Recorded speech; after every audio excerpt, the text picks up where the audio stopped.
Well, hey there everybody, welcome back to the channel. I'm Adam, thanks for hanging out with me again today, and today is going to be part 2 of the Ask Me Anything answers video. So if you missed part 1, I'll stick that up there so you guys can check that out and find out some of the answers from that one. Let's just hop into the questions. So Rockpile, my question is, do you have any plans to revisit your Tamiya CC02 Bronco, and do you have any plans for changes or upgrades? I would really like to see it again on the channel sometime.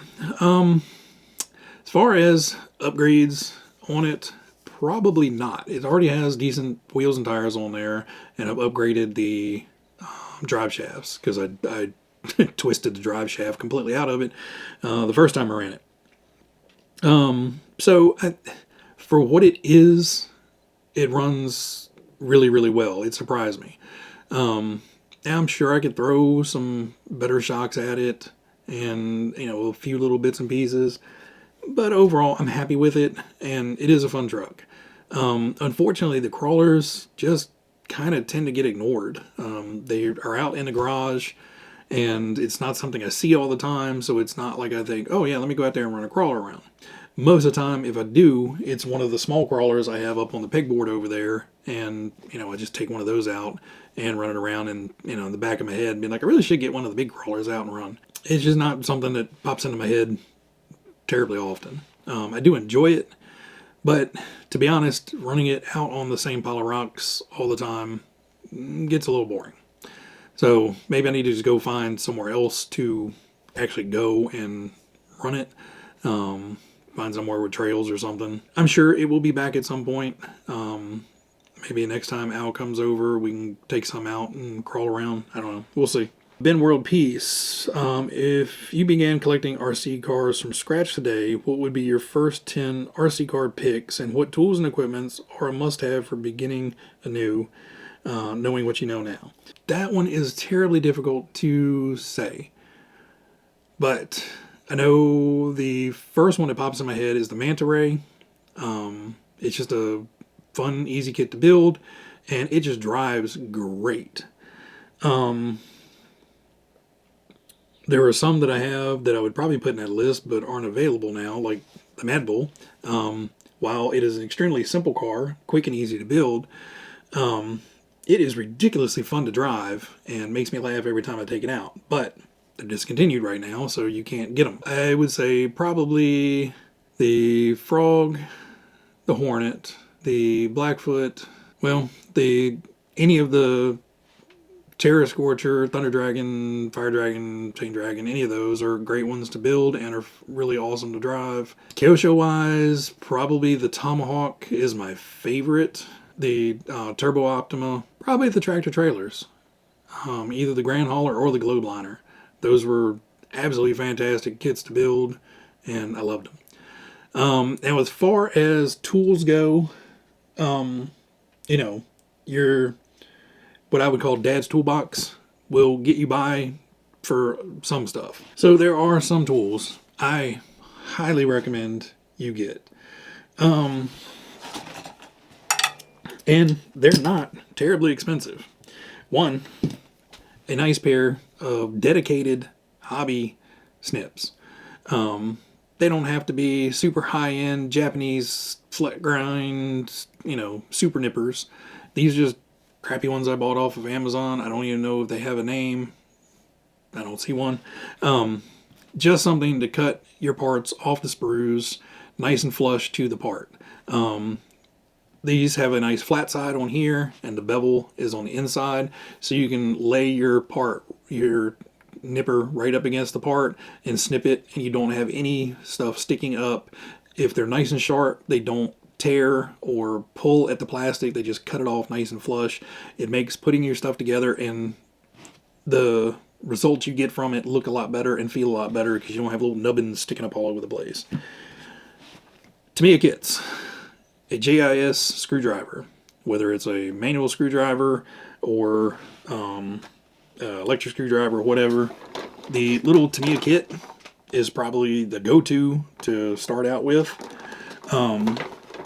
This is actually a Tamiya screwdriver. It's a number 2, has a magnetic tip. I built 75% of my kits with one of these. well, I would say it now at this point, 60% of my kits with one of these. The other 60% have been one of these. Now, I do not recommend you go out and start building with a mechanical screwdriver. Start out with this. You're going to run the risk of stripping things out, manhandling screws in to begin with. You start with one of these, I guarantee you're going to start stripping screws out. Once you get the feel of the different types of plastics, you know, because you have soft suspension arms or soft plastic bits you're screwing in, you have to stop and really put a light touch on there. There's other plastics like the fiber reinforced where you're going to want one of these because your arm's going to get tired after screwing in something like this. But I would say JIS number 2 screwdriver is a must have if you are building Tamiya kits. Now, again, if you're doing a lot of building, especially like the tractor trailers where you got to put in 18 screws at one time, these are really nice. I'll put it on the lowest setting and run it in. It'll automatically kill it, or you'll hit a clutch or something like that, and then you can manually finish it off. But this one for sure. The other one, shock pliers. You can pick these up on Amazon, 12, 15 bucks.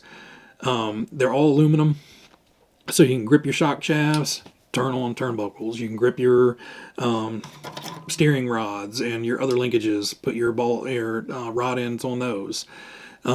Putting your ball end connectors into the rod ends, popping them out. This little tool back here works great. Even holding on to irregular shaped items in here to hold on to something and put a screw into it. Super, super handy. Body reamer. I used to just use a X-Acto knife and just kind of twist and ream and cut and chew the holes open. A good body reamer is a godsend for making all the holes in your bodies, especially all these little tiny ones for your mirrors and stuff like that. Go ahead and spend a little bit more on these. The $12, $13 ones on Amazon, they'll get you by, but they dull very, very fast, and you end up putting a lot of force on them to try to get it to cut. And so if you've drilled a whole bunch of 6mm holes in your body, that 6mm, that 5 to 6mm area on your body reamer is going to be just tired and worn out. But if you have to drill a bigger one, all of a sudden you're going to hit fresh metal, and that thing's going to want to just dig in, and next thing you've got a big 10mm hole in your body. So pick up a nice one. This one is a Team Associated one. I picked up, it was like 15, 20 bucks. And it stayed sharp. It works well. Just don't have your hand behind it when you're poking through the plastic. Another super cheapy one. A lot of times you can pick these up in pairs on Amazon and stuff like that. A curved set of body scissors makes cutting out bodies a lot easier. Trying to work with regular scissors or just the straight ones, I find to be absolutely horrendous. The curved ones, you can actually get a really nice straight line by taking small cuts and just running right down and kind of holding your scissors at a little bit of an angle, but it does make cutting curved sections and tight areas a little bit easier. Now, my preferred way of doing body cutout, which takes some practice, but is the score and snap method. Buy a big package of good quality razor blades. Do not be tempted to go on and get the 500 pack off of Amazon for $4.99. Don't buy them. They're sharp for half an instant, and most of them have some little weird crook tip to the tip of them, which is either going to make your tip break off, or you're going to be cutting and your cuts are going to drift in one direction or the other, depending on which way that little hook is at the tip. Buy good quality ones. They're a little bit more expensive. It's so much less headache dealing with these, paying a little bit more dealing with these, than it is paying a lot less and dealing with the crap results you're going to get from those. And while you're at it, you can go on Amazon, or like I said, I'm going to reference Amazon a lot. You can go to your local hobby shop and get all this stuff. And I suggest trying to get as much as you can and feel comfortable with at your hobby shop. But that said, Amazon is very convenient and will deliver all this crap to your house. Other than that, you will pick up tools as you need them. So if you're building RC10 stuff, well, you're going to have to pick up a set of Imperial drivers and possibly nut drivers. Building Kyosho and stuff like that, you're going to end up picking up a set of metric drivers and metric nut drivers. Again, I've had 2 or 3 sets of these from Amazon over the last 5 years, and I've really never worn any of them out. I'd broken the tips off of the 1.5s a couple times, and that's why I had to buy a new set. But again, super cheap. You don't have to go out and spend $80 on a set of nut drivers because they have a brand name on them. You can if you want, but they're not going to do much more than tighten a nut than a $15 set will. Just saying. But yeah, that kind of wraps up most of the tools you're going to need. Obviously, pair of needle nose pliers, stuff like that. There's specialty tools like the E-clip pliers, or the E-clip, I guess you would call them pliers, I don't know, that I have. Tweezers, and I've got 5 or 6 of the X-Acto blade holders, and just other random things. So you'll pick up a little bit more as you go, but those are kind of like you need to get these before you start building tools. Lord Schnurt, probably my favorite YouTube username. I grew up in the Netherlands, where we would get Sinterklaas catalogs full of toys in December. That's where we first saw Tamiya RC cars, which at the time were the coolest and most expensive toys around. We would end up getting cheapo Tycos with cable remotes, but it cemented the Tamiya as something aspirational and got me hooked for life. How did you first get hooked, and what started the obsession? So I, like you, lived for the Christmas catalogs. We had Sears and JCPenney's, were probably the 2 biggest ones that I remember growing up. They always came out with their wish books every year, and I would sit down and be like, ooh, ah, ooh, and circle, 15 things on every page. Now, like you, I never did get the Tamiya ones. There was mostly Nico and Tyco and some of the other ones in there. Mostly mine came from toy stores, so again, Nico, Tyco, stuff like that were the common ones. But I remember my first one was a wire cable one, like you were talking about. It was a little red fire truck. It just went forwards and backwards with one thing, and then the ladder raised up with the other one. Made a whole bunch of racket, and for some reason it always was out of batteries. I think Mom did that. But anyway, the toy grade was where I started. I had a lot of toy grade ones. They never lasted long. I was tough on toys. I lived out here in the woods. Everything was run through the dirt and the mud and the mud puddles, so nothing lasted but so long. And then I finally talked my mom into getting me a Tamiya one. It was about 12 when I got that. And basically convinced her that, with the rechargeable batteries in them and the parts, I could fix anything that broke, and I wouldn't always have to be running AA's and D cells and C cell batteries all the time, which was slowly running her broke. So yeah, that's kind of where it started. And then once I got into it, I started getting the Tower Hobbies catalog, which was the place to go back in the day here for RC car parts. And, I could sit in that room for hours and hours and hours and daydream builds out of those catalogs. So that's where it really took a hold of me. And I've been in and out of the hobby all my life. Being broke, having kids, all that stuff kind of put a pause on things, but I was still into it at some degree, whether it was just getting the magazines and still making wish lists, or having just a handful, 1 or 2 on hand that I would cycle through as they broke and, keep them running and keep myself entertained, to now where I'm surrounded by them. So basically the same story. I started out wanting the moon and getting moon rocks. Big N, Paul, my question is, what do you recommend to reaffix decals that refuse to stay stuck to Lexan bodies, such as rear light decals on my Tamiya Mini? Thanks, Paul. If I had a good answer for that, I would probably be, an RC god. I have yet to find something that works really, really well. I've tried clear nail polish that works, but it's very brittle, so the next time you take it out and the body starts shaking and rattling, it generally pops back up. The best thing I have found is a glue like E6000 or shoe goo, something like that. Get a puddle of it on a piece of cardboard or something, and take a toothpick and just get a little toothpick bit and smear it on the back of the decal and slowly pressed out. You just want to make sure you don't press out a big glob, and then now you have a glob of it sticking out.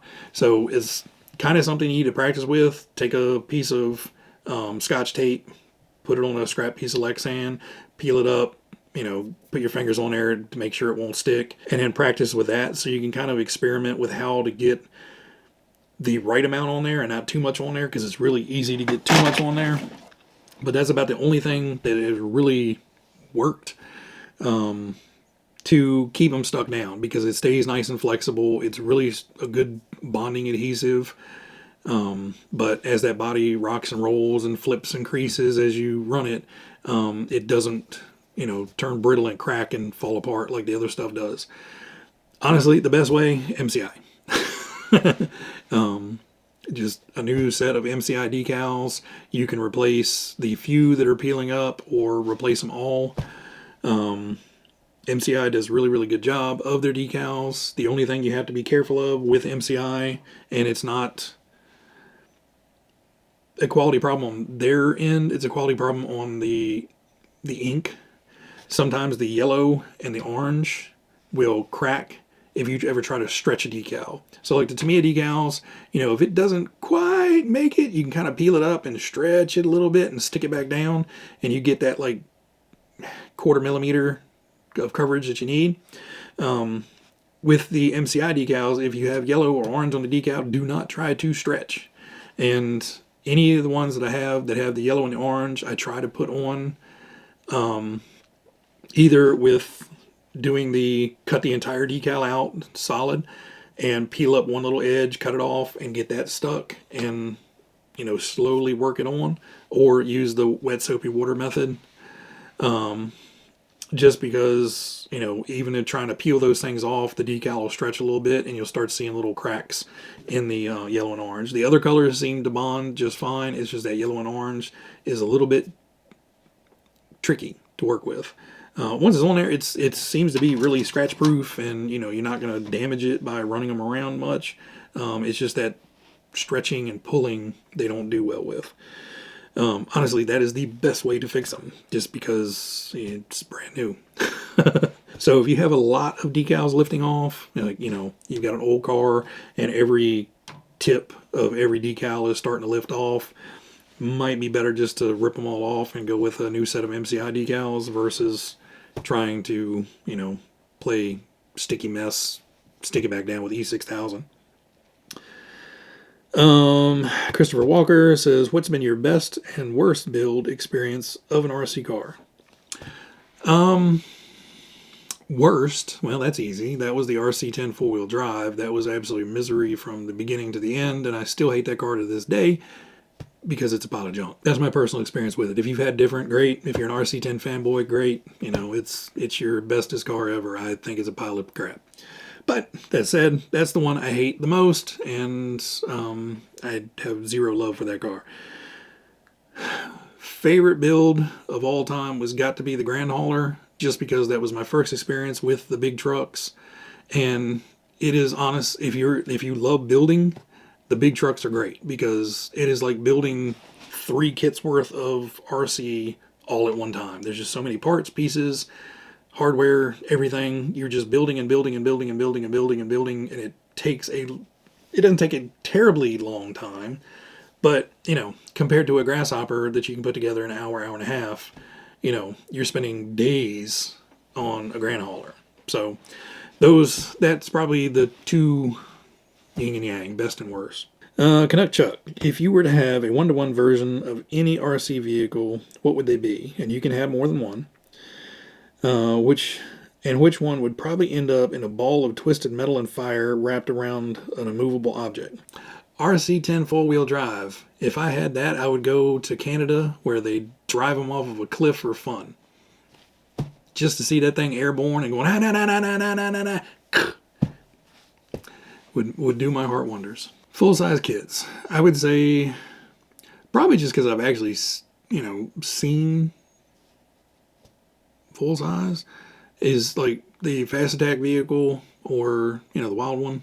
They've made recreations of those. Absolutely awesome looking, and looks like it'd be a hell of a great time to run.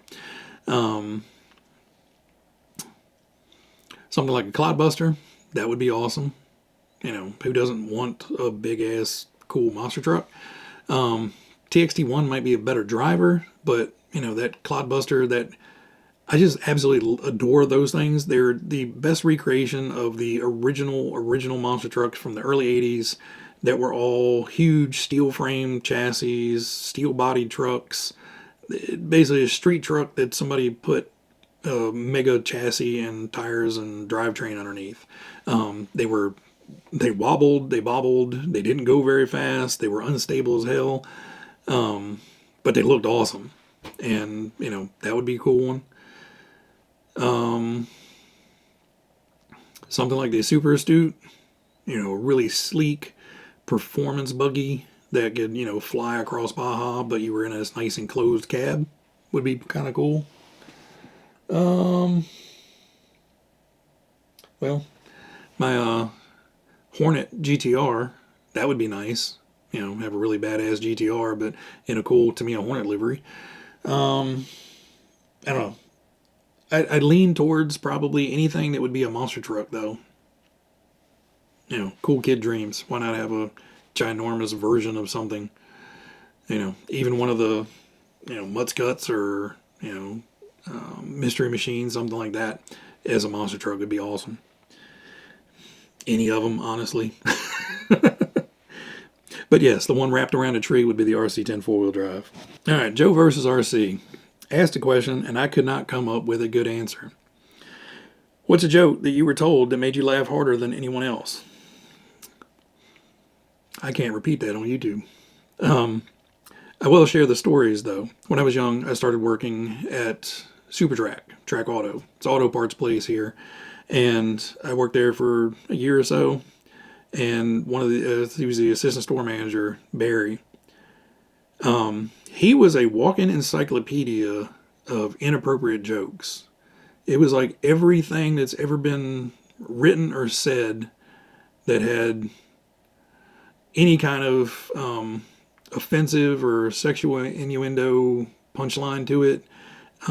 He had just a mental catalog of them. You could get him going, and he would go on for 30 minutes straight, and we would all be in tears, crying, laughing, and at times, like, you said that?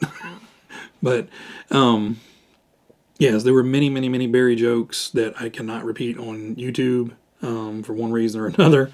But, yes, unfortunately, I am a 13-year-old child inside, so anything that is offensive or could be deemed offensive, sexually explicit, you know, all that stuff cracks me the hell up. Unfortunately, not PC these days, but I still enjoy the hell out of them. So, while I didn't directly answer your question, I think you know where I'm coming from. Mike Duckworth, my question is, how does Lunchbox compare to the Gorgon? Is it worth buying a Lunchbox if I already have a Gorgon? They are similar in looks. That's about it. The Gorgon is a modern day version of the Lunchbox. Two-wheel drive monster truck, big body, drive and beat on it, and just have fun with it. Lunchbox, yes, you can do that, but with the hard body on there, it is much more top heavy. The plastics in it are not the modern day plastics. It's not the modern day design where everything's double shear and meant to go out there and be tossed around. So yes, you can drive them rough, but you're going to pay the price for doing that. That said, the Lunchbox is still one of my all-time favorites. It is an instant smile maker. You just have to know what you're getting into. You're getting into a slower, it's going to tumble.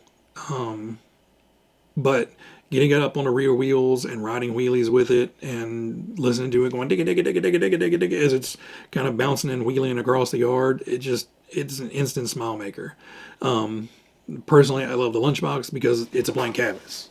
You know, we've got the Cannonball Run van, we've got the Mystery Machine, I've got Mutz Cuts, I've got A-Team van over there in the works, and there's a couple other ones out in the garage still that are all custom ones, and I still have a few ideas left to go. So for me, it's a big blank canvas. I love them. But performance and durability wise, they're not up to snuff with the Gorgon. Now that said, the Gorgon has its weaknesses. The bodies do break from repeated rollovers and stuff like that, but they are much more modern and tougher than the Lunchbox. So it's kind of hard to compare the two. Lunchbox came out in '86, and the Gorgon came out in 2024. So quite a few years in between the two for advancements to to take place. Dan Jazz asked, the majority of bashers are ready to run. If there were a kit that you would have to build and paint, would you respect mechanical sympathy? So, unfortunately, modern day kits are kind of dead. There's some crawlers out there, and there's this one and that one, but they're race buggies and stuff like that. But modern day kits for just your average RC basher, fun haver, limited to next to nothing. The Gorgon builder kit, if it's still available, is the only one that I know of in recent years that is a kit, and even that, it's partially, sub-assemblies are done, the shocks are already built, the diffs are already built, you're just putting it together. And the same thing with like the bow kits I get. The chassis and all that stuff is already built. You're basically putting electronics in and painting it. But I think there is a difference between, say, Tamiya kits and modern day kits. The Tamiya kits, they're, whether it's, a toss around buggy like this or something more scaled like this, you're sitting there cutting off every little bit and piece off of a parts tree. You're putting in all the hardware, you're building all the shocks, you're building the diffs, you're greasing it. You have an intimate experience building this thing up. To whereas more of the modern kits, some of it is there, especially like the crawlers, because you're still building it up, snipping pieces and all that stuff. But like the bow kits, I didn't sit there and painstakingly build that entire chassis. I put the time and effort into the body, and I don't really want to tear up the bodies, but it's $30 for a new body. I can repaint a new body. So there is a little bit more hesitation with me going out there and throwing this thing off of a ramp and worrying about breaking the body, breaking the suspension, tearing up something on it, than it is for me to pull something out of a box that's modern day, tougher plastics, and I can just kind of slap together super fast and go huck it off of a ramp or tumble it down a track. That said, I greatly respect what the modern ones are, because in a top-down look at it, they're not much different than what these were. Granted, friction shocks, but my 3S Arma, my 3S Big Rock, big plastic chassis, plastic arms, everything on it this was the foundation for that basher. Take it out, big tires, flop it around, drive it as hard as you want, have fun with it. Granted, this one is nowhere near as tough as that one, but that's what modern plastics and, years and years of research and development get you. Not everything on here is double shear and oversized and reinforced with webbing and honeycomb, to where that is, and it can hold up to the abuse. It doesn't have fiber-filled plastic arms where that may. I don't remember if those are just solid plastic or fiber-filled, but anyway. Even though I didn't build it, I greatly respect them for what they are and the technology that went in there. Like the Pro Moto that's sitting up there. I didn't care how much that bike cost. The technology and innovation and cool factor of being able to make an 8-scale RC dirt bike perform, act, and be as user friendly to drive as that thing is absolutely amazing to me. And I love that bike. It's probably one of the cooler pieces of RC equipment I have in here. It doesn't get shown a lot. I don't talk about it a lot. But to me, that thing up there has more cool factor than almost any of my other RCs, just for what's inside of it. The time, effort, and knowledge and research and development it took to get all of that crap in there to work so well that I can take a dirt bike and ride a wheelie across a field with hardly any effort on my part is absolutely amazing. So next up, Woods Unknown. When are you building another crawler or trail truck? I think I answered that kind of in the first video, but I know not everybody probably saw the first video. It's probably going to be a while. Just two reasons. One, two reasons is, they're god awful expensive. By the time you buy the kit, the upgrades for it, you're looking at $300-$400 for a kit. Then you're looking at wheels and tires and upgraded bumpers and this and that and all these other little bits and pieces to make it cool, durable, and, unique. Adds up. Or you just spend $500 or $600 and get it ready to run and go with that. That said, I do love the crawling. It's just around here we don't have the terrain for it. It's just dirt. Dirt trees. I have my little rock crawler course that I've built, but to be honest with you, it gets dull. You run it once and I'm kind of done with it for 5 or 6 months, and then I get an itch and be like, go back out there. And as I kind of explained on the other video, part 1, I think, I can grab one of the little mini crawlers and go out there and crawl around on smaller stuff and kind of scratch that itch. The big ones, I do enjoy them, and I liked building them. Just doesn't get me excited, and I really don't have good terrain to drive them on around here. I have to drive, 2 hours to the mountains to, be able to enjoy it, and I just don't do that type of stuff usually. So it's kind of where we're at. Jeremy over at Hey Dad asked me anything. Will the Cork Hopper be coming to Addam's Playground? Yes, it is. I did pre-order one of those. It was just too odd not to get. I don't say that it really excited me. I like the idea of using the chassis. I like the idea of having the buggy body on a big tired chassis, obviously. The biggest thing for me was the chassis kind of made sense. The body kind of made sense. That gaudy rally light pod up front just did not sit well for me. Now, I understand why they did it afterwards. They basically have the whole hinge assembly up front. Personally, for me, I would have rather just seen a body clip up front and rear and had just a normal body, buggy body on there instead of that molded in kind of hideous looking light pod thing up front. Other than that, it does look cool. It'll probably be fun. I hope it drives better than the Squish Van did.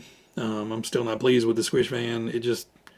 I did not like the way it drives. It's too top heavy. That big Lexan body up there just makes it want to roll over. And some of it is the tires I put on there. I put the spike chevrons on there so it was grippier out on the moss and it wanted the traction roll. But yeah, I got excited when that truck came out, and then I built it and ran it, and I was like, yeah, it's okay. Hopefully the Cork Hopper will be a lot more fun, and I won't stick new tires on there. I'll use the ones that came with it. Mitzi Man, my question, have you gotten into 3D printing at all? I've been putting it off for many years because the tech just kept getting better and better, which is finally seems like it's matured, and now is the time. Yes, I would agree with you kind of on that last part. I don't see them pushing the 3D printer technology much further than where it is now. And it depends on what you're willing to spend too.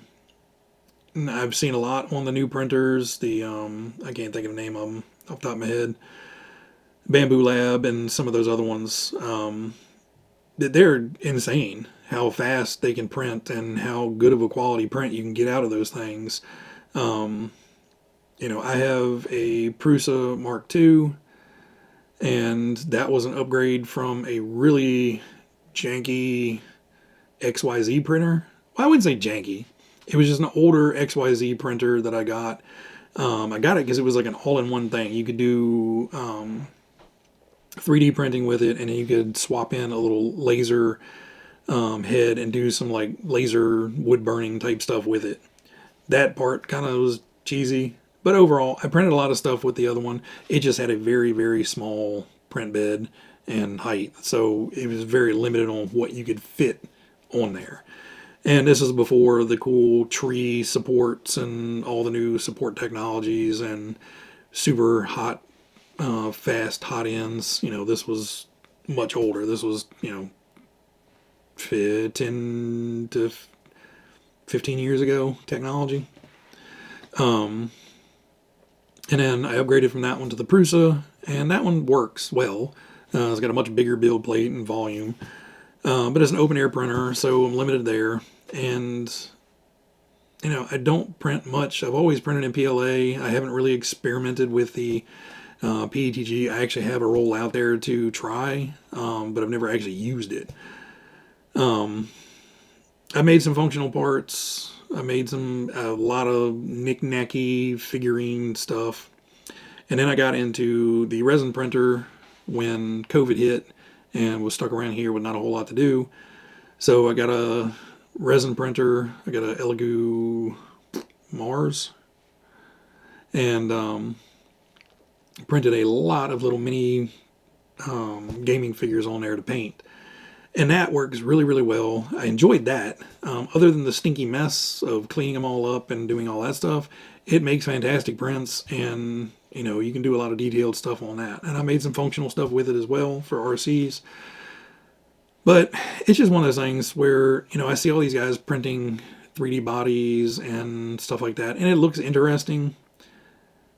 I just don't know if I would have the time and patience to sit down and do all that sanding and filling and primering and re-sanding and refilling and reprimering and the hope it doesn't break if it rolls over type thing. I'm just more happy with building the stock kits, enjoying the build, moving on to something else, and just, keep having fun. But yes, I agree that right now, if you invest into a very good printer right now, I think you're gonna be good for many years. I've seen some extremely fast stuff being printed. I just don't think it's gonna be feasible for an at-home user to buy that type of machine.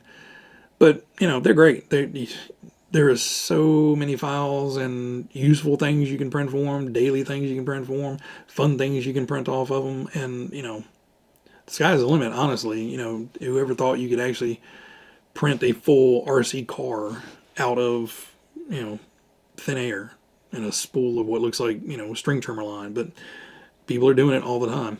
And, I would say go for it. If it's interesting to you, you'll probably enjoy it. I did for quite a while. And then it just kind of like, do I really need to print another Mario figure or, stuff? So I kind of ran out of things to do for it. And I tried doing the 3D modeling and everything, and just did not enjoy that at all. So I just said, yep, kind of stuck it to the side.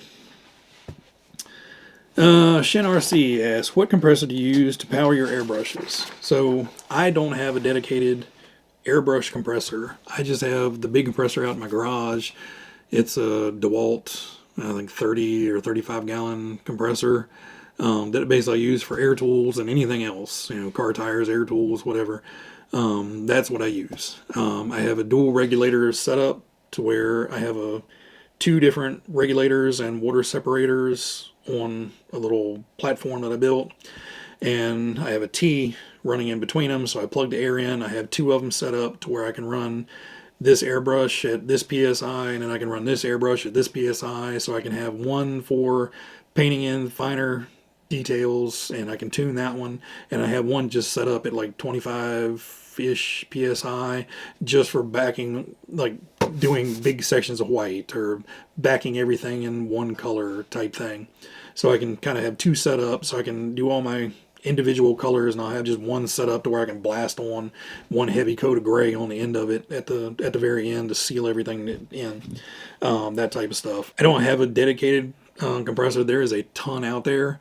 I would say the best place to look for reviews for stuff like that, if you want looking to get an air compressor specific for Airbrushing, Barbados Rex on YouTube.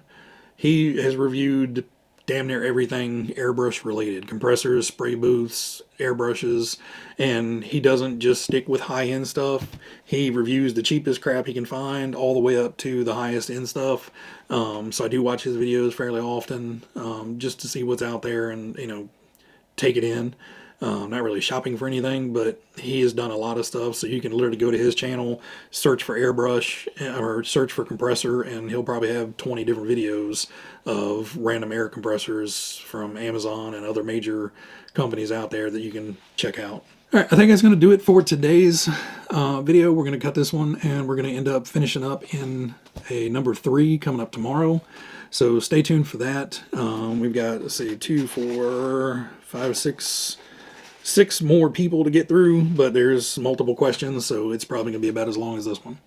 Anyway, guys, everybody out there, as always, be happy, be healthy, be safe, and I will catch you guys on the next one. See ya.